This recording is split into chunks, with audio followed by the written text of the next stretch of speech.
Yes, it's my great pleasure to speak to you about how the Alpha training can heal families.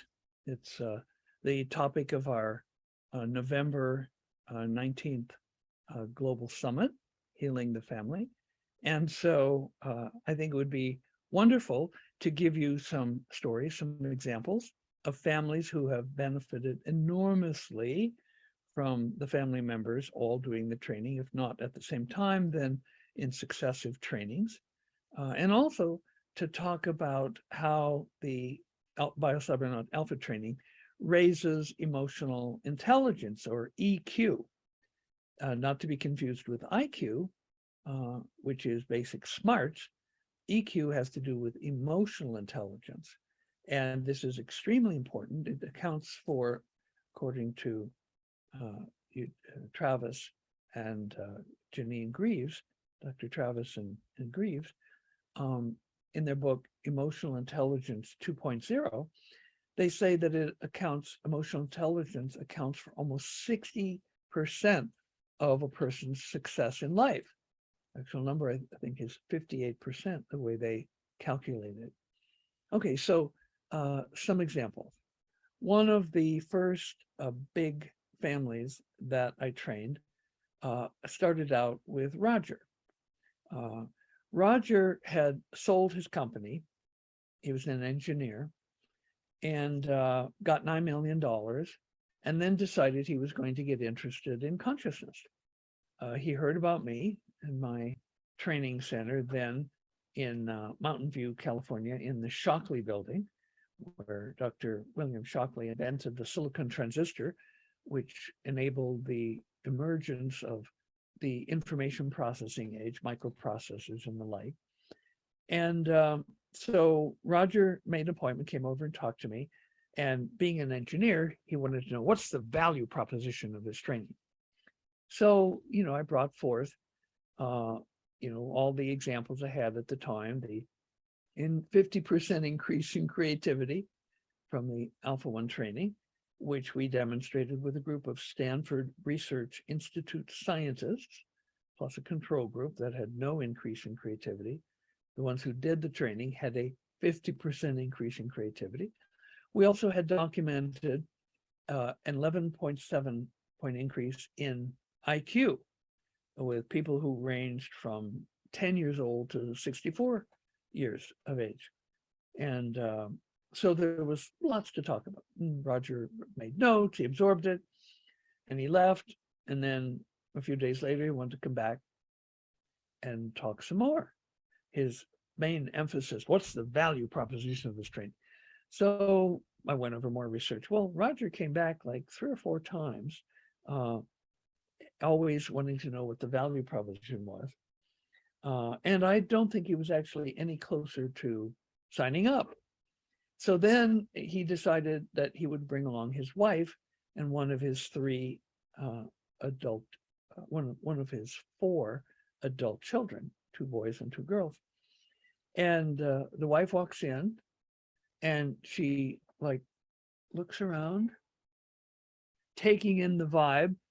And within 20 seconds, she said, Roger, we're doing this training. So, 4 or 5 visits with intellectual discussion. The wife comes in, she just gets it. She gets the vibe. And so the 3 of them came for training. Now, we're talking about the benefits to people doing the training together with family members or successively. Well, Roger, his wife, and one of his 2 daughters are in the Biocybernaut Alpha training.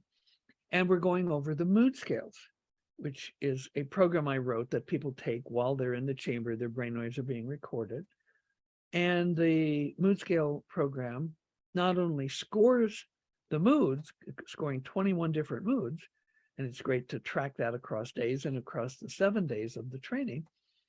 But more significantly, I think, is that the computer can make a determination of the accuracy of each answer that the person gives. And so the wife, who's just the sweetest lady, had gotten a sigma, a standard deviation, on the word rude. She had denied it, and the computer wasn't buying the denial. And so I'm asking her about it, and she's going, "Oh, no, I'm never rude." And her husband was supporting. "Oh, yes, she's always sweet to everyone. She's never rude." And we went back and forth because, I believe in the technology. I've seen it be essentially infallible in detecting unconscious, especially negative emotions. And we weren't getting anywhere. And so then the daughter raised her hand sort of shyly and asked if she could talk. I said, "Sure." And she said, "Mom, remember the night at Home Depot?" Oh my God, the mother remembered. The story was that they were planning to remodel all of the bathrooms in their large house. So they rented a trailer to pull behind their Cadillac SUV. And they went to Home Depot and they placed this huge order for everything, for all of the bathrooms, vanities and sinks and showers and tubs and, everything that you would need. And it took a long time for the workers at Home Depot to get this big order together. And so it took a long time for the workers to get this big order together. And apparently, when they finally came out with the order, this sweet, never rude grandmother was RUDE. She was rude.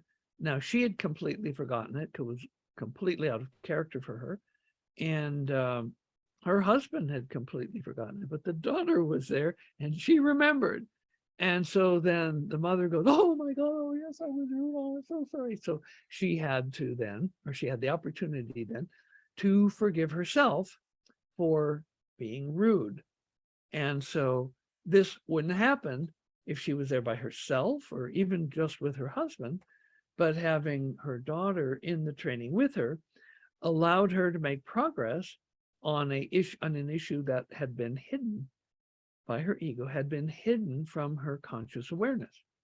So that's just one example. So then another story of a family was the John Butcher family. This is the family that Sam Butcher, the patriarch, had created Precious Moments. You may know that they have a theme park in Missouri. They have a knockoff of the Sistine Chapel, where Sam Butcher, like Michelangelo, lay on his back on a board just suspended under the ceiling, sweating bullets in the hot summer, painting scenes from the Bible with the characters modified to have the teardrop-shaped eyes that is the trademark of the Precious Moments art form. They have figurines, they have paintings, and they have the Sistine Chapel in knockoff in Missouri. And so John and his youngest sibling did the Alpha training together in the Shockley building. And said, "Jim, we have so many people that we want to put through the training. Could you move the technology to Illinois, where they had the headquarters, family headquarters on their estate?" And there was a big barn that John and his wife, Missy, had renovated into a luxury residence on the top floors. The bottom floor where the cows used to munch and be milked, it was actually where Dean's Milk of some local fame had originated, was all clean, open, painted white, perfect for the training center. So Miguel and I and Patricia, the rest of our staff, lived there in the barn while we trained almost all of the family members of the Butcher family and some of the top people in the company. John was CEO, his father was chairman, Sam Butcher, and we trained their creative director, Jim Malcolm, and he was actually COO. We also trained the creative director, I think it was Michael Mamina. And so all of these people had enormous benefits. So it was a family and it was a company, and they kind of ran the company like the family. Many of the family members worked in the company. So it was a wonderful example of how people could benefit not only in their relationships between family members, but also in the company. Let me give you one example. One of the daughters, whose job was to design dolls in the company. The doll would have to be designed, a wardrobe designed and manufactured, and a book would have to be written, a short book, a child's book, to tell the life story of the doll. Well, this woman came in 5 months pregnant to do the Alpha training, and she had not been able to, she was kind of like in creative block. She hadn't been able to design the doll, which was due a day or two after her scheduled training would end. So she, now what was interesting was she hated the baby and called it the alien. And the baby knew it wasn't wanted, and it was elbowing and kneeing and kicking, and it was a very uncomfortable pregnancy. Now, as it turned out, this expectant mother loved whales. I visited her home on the estate, and there were statues of whales on every flat surface. There were pictures, photographs, paintings of whales hanging in every available wall space. And there was humpback whale music playing continuously on the sound system in every room in the house. And she had gone on whale watching expeditions in glass bottom boats, and she loved whales. But she hated the baby. And so on day 5, at the end of the session, we are interviewing, debriefing. And she tells me about this beautiful vision she had where she saw a mother whale swimming in a warm sea, and there was a beautiful little baby whale swimming along beside her. And I said to her, you are that mother whale, and the baby swimming in the amniotic fluid, the warm sea inside your belly, that's the baby whale. And she shivered like this. She shook, the energy went up her spine, and she bonded in that moment with the baby. Immediately, the baby stopped kicking. It didn't roll, it didn't punch, it didn't elbow, it didn't knee, it didn't kick. It was a perfect pregnancy from that point on. And so the next day, day 6 and day 7, she designed the doll, came up with the entire wardrobe, and wrote the book. And so the day after the training ended, with all of this already having been designed, she simply wrote it all out and drew the doll, the wardrobe, and everything was complete. And so she was really happy. And of course, the baby was happy too. You could tell by its lack of aggressive behavior. Well, the baby was born. And what was fascinating was it wouldn't go to anybody except its mother. Not even the father could hold it, not the grandmother. And so it was kind of like the talk of the family. Baby's name was Sebastian. And it was, if it was awake, it was clinging like a baby monkey to its mother, and it wouldn't go to anyone else. The only time it wasn't clinging to the mother is if it was asleep. And so 18 months, the baby was 18 months old, and I go to visit the mother. And yep, there the baby is clinging like a baby monkey to her. And we're sitting on the carpeted stairs talking, and I'm looking at the baby is looking at me. And then 2 very stressful things happened for the mother. She and had to deal with some very difficult situation. And she got up and she's pacing from the living room to the kitchen, back and forth, holding the baby, and baby's clinging onto her. And then in the middle of this complicated phone call, the UPS guy or Federal Express comes, and it's a complicated, there's a bunch of packages to deliver. They have to be signed for. She has 10 or 12 packages that have to be returned. There's more things to sign. So she's on the phone dealing with whatever complications were going on, plus the UPS or FedEx driver. And in sort of frustration, desperation, she takes the baby and sets it down on the carpeted stairs right next to me. And so she could, have both hands free and deal with all these complexities. Well, immediately the baby's in my arms, clinging to me like a baby monkey. And it takes maybe 15 minutes for the mom to go through, deal with all of the stuff, send off the FedEx driver, and, conclude the difficult phone call.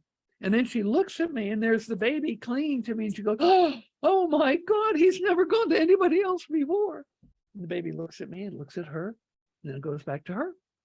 And so what this told me was that the baby recognized me, 18 months old, as the agent of its reunification with its mother when it was only 5 months pregnant in the womb.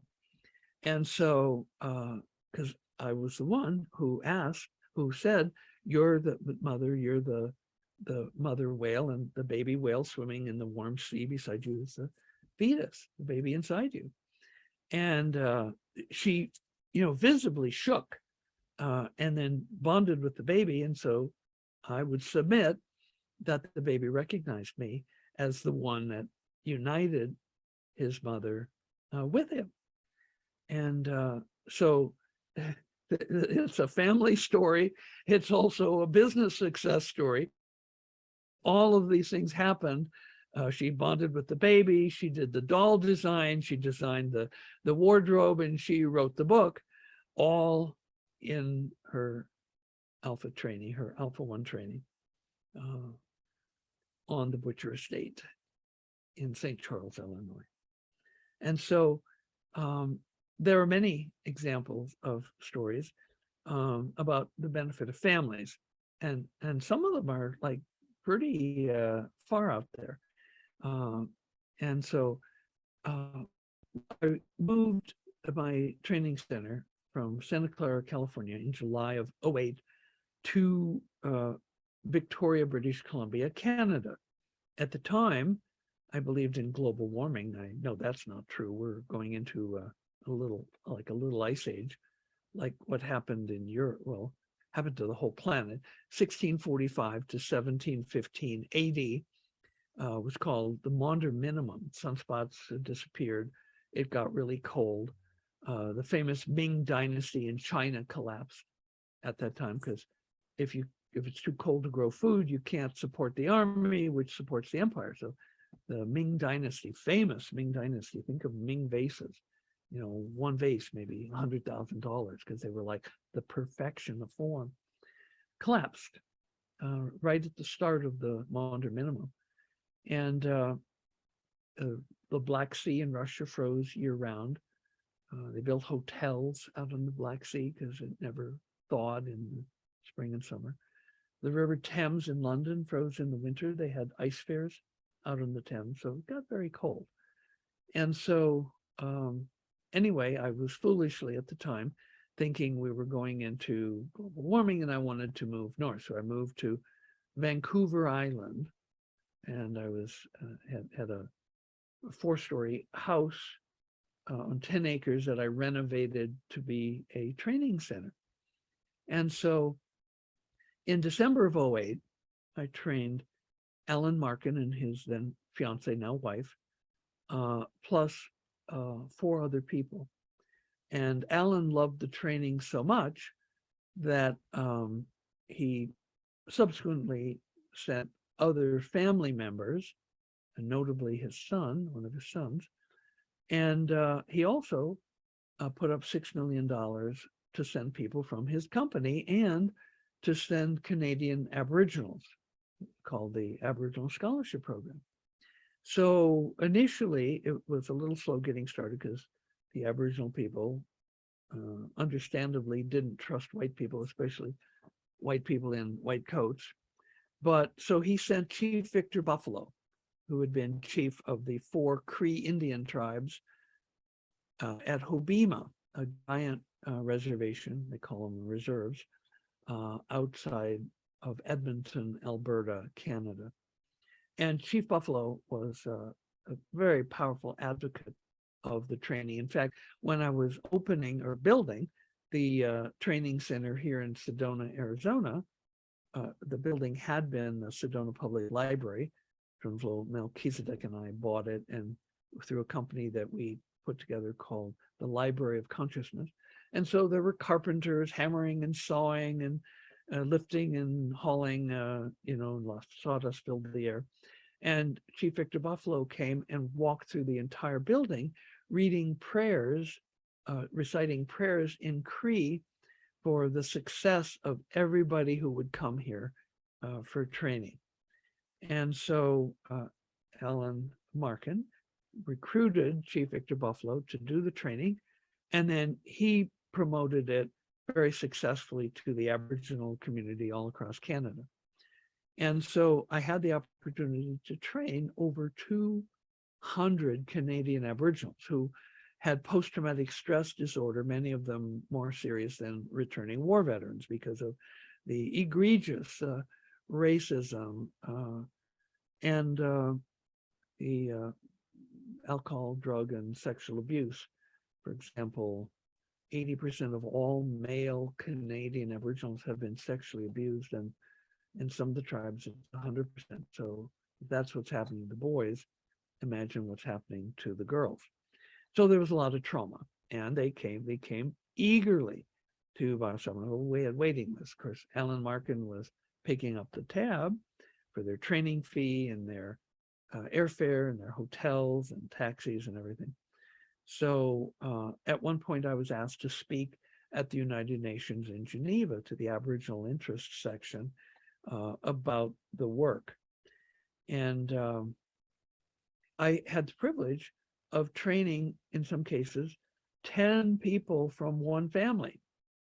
I also had the opportunity to train one person from 10 different families on a different reservation.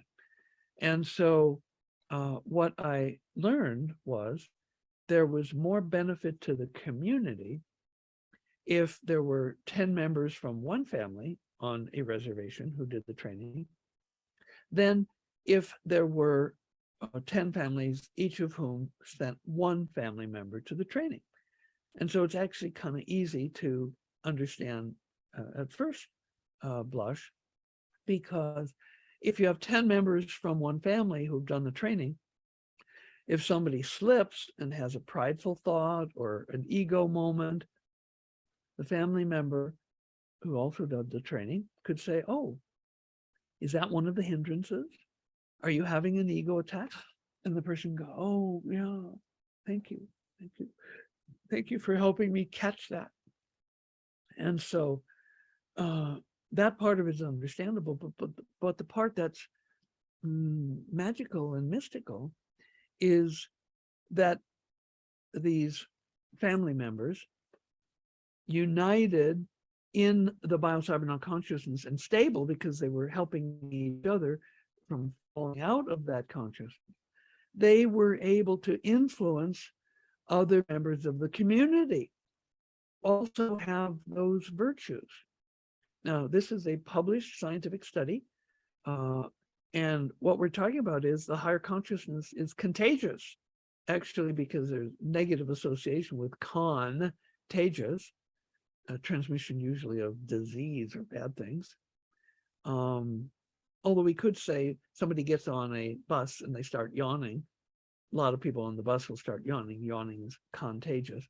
But I prefer, because what's being transmitted are good things, I prefer a neologism, a word, protagious. The higher consciousness, as taught at Biocybernaut, is protagious. And so how do we find this out? I was asked to do this by the scholarship sponsor, Alan Paul Markin, who put up $6 million for training people from his company. And he said, by the way, that when he sent somebody from his company for training, the employee he got back was 100 times more valuable to the company than before they went for the training. So he said to me, he said, Jim, your training has an ROI, return on investment, of 100. His foundation, which provided nutritional supplements to his workers in often far-flung northern drilling locations, oil drilling, where only access in some cases by helicopter. So the diets were poor. He provided nutritional supplements, and he found that the ROI was 7 on providing that. Whereas the Biocybernaut training, he found the ROI was 100. Very astute businessman. He had grown the company with one partner named Murray Edwards from $0 to $2 billion in net worth in only 2 years. So for somebody with that business acumen to say the Biocybernaut training had an ROI of 100, it's not like, you know, your neighbor saying that. And so we have the Canadian Aboriginals coming in large numbers, in many cases family members. The family members were benefiting even just by interacting with someone in their family who had done the training. And Alan became aware of this because he had his ear to the ground in the Aboriginal community and out in the reserves. It's what they call reservations. And so he asked me to design a study to prove his intuition. I love designing scientific studies. Research, R&D is, you know, like mother's milk to me. And so I designed a very beautiful study, 3 years in duration, control groups, everything. And I happily presented it to Alan. He looked at it. He looked at me. He looked at it. He looked at me. He said, 1, it's too expensive and it takes too long. I want some results by May. And so he goes, I want some results by May. And so it's back to the drawing board. What I came up with was a questionnaire on SurveyMonkey with hundreds of questions in dozens of different categories. And so at 6 months into, you know, after they're graduating from Alpha 1, we sent out the survey to the participants. And if they didn't have internet, they would go to a library or to a friend that had internet. But in addition, I asked their permission to send the survey to their family members, to their friendship networks, and for those that had jobs, to their coworkers. And they provided the contact information and also then talked to the friends, family, coworkers, and urged them to fill out the long questionnaire. Amazingly high compliance rates. And I had the data analyzed by a group of Canadian scientists that I put together that included psychologists, psychiatrists, cultural anthropologists, ethologists, ethnologists, and economists. And they looked at the data and their jaws dropped and their eyes got big and they go, oh, how is this possible? We're seeing benefits in people that just interacted with people who did your training. And so that's when I came up with the word protagious to describe this, because high consciousness gets on people around you. You interact with people in the loving, conscious, forgiving way. The watchwords of Biocybernaut are openness, honesty, integrity, love, forgiveness, and appreciation. And when you bring these qualities to your interactions with other people, wow, your interactions blossom, your relationships thrive. Now, we can put this into a even more scientific method of understanding. And by the way, this paper on the transmission of benefits to people beyond those who actually did the training was published in a British online journal, so it's accessible to anyone. It's called EC Psychology and Psychiatry. And I think it was published in 2017. So you could go look it up and read the details. Like, for example, 6 months after the training, 71% of all of the participants had improved economic circumstances, less debt, more savings, more sources of income. And there were other benefits that, because I was very thorough in these questions. After the training, people were eating about the same amount of meats and grains. They were eating way less sugar and fast food, and they were eating more fruits and vegetables, and they were wearing smaller clothing sizes. And so we didn't give them any instructions for these behaviors, or the things that led to these behaviors. It is just a natural evolution of people's behavior after they do the consciousness raising that occurs in the Alpha 1 training.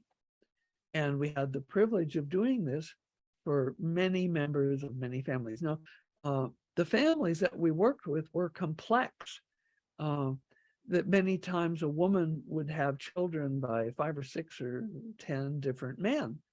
And so the relationship trees were complete. I would actually have to write them down to keep track of, who the person was doing forgiveness on. And, was it their second cousin twice removed, or, their third husband, and so with these kinds of complex relationships, it's extremely important that they have the Biocybernaut qualities: openness, honesty, integrity, love, forgiveness, and appreciation. And all of these are enhanced by doing the Biocybernaut training. Okay, so one way to group these behaviors, sort of looking for causes, is a dimension called EQ, not IQ, which is raw native intelligence, but EQ stands for emotional intelligence quotient. And this has been shown to be extremely important in business. For example, a 2000 Anno Domini article in Harvard Business Review surveyed business leaders all over the world and came up with the fact that there were 6 basic different management styles that ranged, on one hand, from pure authoritarian, I'm the boss, I say it, so you'll do it, all the way to what you might think of as wimpy consensus building, where the leader wouldn't take any action, zero action, until every single person was enthusiastically on board with whatever the new proposal was, and everything in between. And then they went further to report that the most effective business leaders were ones who could exemplify, could speak from, could come from any one of those business strategies, all the way from the total consensus builder to the tough, even mean authoritarian, and everything in between. So they could take on whatever emotional intelligence set of values were appropriate to the instance, and they would have the emotional intelligence to know what was appropriate to that instance. And so in the EQ work, Dr. Greaves and Travis Bradbury and Janine Greaves wrote a book called Emotional Intelligence 2.0, where they say that 58% of success in life is due to one factor, and that is EQ, emotional intelligence. So if our training could increase emotional intelligence, it would help people in business, it would help people in their relationships with their families. And so we began measuring the EQ with an online test. I'd buy copies of the book and Emotional Intelligence 2.0, and it would come with, in the back, here's an example of the book, Emotional Intelligence 2.0, Travis Bradbury and Janine Greaves. And in the back would be a page you could tear out with a code that would allow you to take the online EQ test twice. So we would buy a book and give it to the people at the end of their training. And they would, on day 1, when they first came to the center, they would take the test. And then at the end of day 7, they would take the test again. Well, with the Alpha single training, we were getting about 8 to 10 points increase in EQ.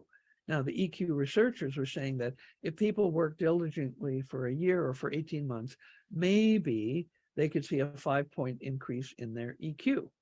And the book contained a table showing the, were you below 50? Were you below 60? Were you below 70? If you were above 80, you were pretty good. If you were above 90, it was great. Strengths to build on, as opposed to lower EQ scores, 60s or 50s, a problem that you need to address. And so when I introduced the double, where people would go into the Alpha training chamber twice a day, we saw a huge increase. And it was actually an average of 15.8 points of IQ increase from doing the Alpha 1 Premium double. And so this is enormously powerful in people's lives and gives you an improvement in all your relationships, your family relationships, especially with people very close, your husband, your wife, your lover, but also helps you in all of your relationships at work, your business, your professional, or your sports relationships. And so knowing that the single most important success skill in life, EQ, according to Travis and Janine, Travis and Jean, it's the most important single skill for success in life. That includes business life and family life. That's going up 15.8 points in a week. And so we were very pleased about this. And so this gives us a scientific context for why we're seeing these increases. Now, we know that people are, like watchwords of Biocybernaut, openness, honesty, integrity, love, forgiveness, and appreciation, being able to express appreciation to people, give them positive feedback. This is what we do at Biocybernaut. And it improves family life. It improves any kind of relationships, including your business life. And it's available to anyone. You can call or email kate@biocybernaut.com, and she carries the schedule, and she can book you in for a training. And her goal is to have all the available training seats for the rest of the year filled, and she's making very good progress on that. And so I also want to put in a little commercial for the free Biocybernaut Global Summit on healing the family, which will be November 19th. I believe that's a Saturday. And you can stay tuned or check the biocybernaut.com website for details of how to register for this free event on November 19th. So I want to thank you for attending this mini tutorial on how the Biocybernaut Alpha training can profoundly increase your emotional intelligence and improve dramatically your family relationships and your professional, your business relationships. If you have any questions, please contact kate@biocybernaut.com or go to the website, www.biocybernaut.com. And there's lots of videos that you can watch. And there's lots of scientific papers there that you can read at your leisure.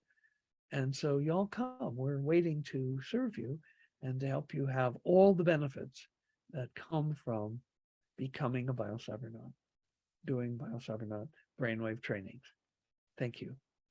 Hi, I'm Tony Robbins. Listen, if you are looking to improve your brain, your psyche, your ability, your emotions, your ability to really maximize your performance, and you want to really dig into your brain, My dear friend, Dr. Jim Hardt, and his Biocybernaut program is extraordinary. I've been through it myself. My wife Sage has, members of my family have, and we found it to be truly extraordinary. But it is not for the faint at heart. Unless you're dead serious about really taking things to the next level, don't bother. We went through the Alpha program designed to maximize your ability to create alpha waves. And it was challenging and it was incredibly rewarding. And I'd recommend it to anybody serious about improving the quality of their lives or including the quality of their family lives as well. So check out Cybernaut, check out Dr. Jim Hardt. And if you do, I think you'll be really, really pleased. So. And the entire time you are learning to think, and how you think these electrodes create sounds. And you learn how to put yourself in the zone of alpha. But it's a bitch. It's horrible. I wouldn't recommend it to anybody that wants easy experiences, but I'd recommend it to anybody that wants to grow immensely. And by the first day, I'm like, who do I got to shoot to get out of this thing? Oh, it's me. I'm the one that did this shit. Right?